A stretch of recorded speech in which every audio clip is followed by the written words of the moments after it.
స్వస్తిక్ వేయాలి. స్వస్తిక్ మధ్యలో 4 చోట్ల 4 చుక్కలు ఉంచాలి.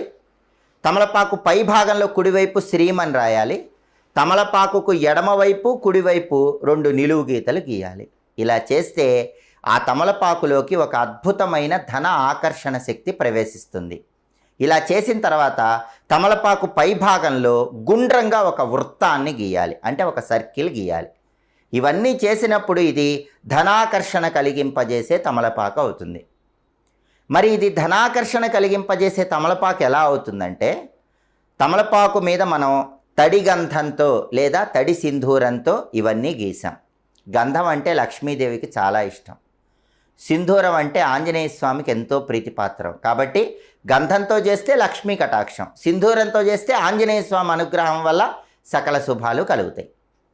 స్వస్తిక్ గుర్తు తమలపాకు మీద వేసాం. స్వస్తిక్ అంటే ఏంటి? స్వస్తి క్షేమ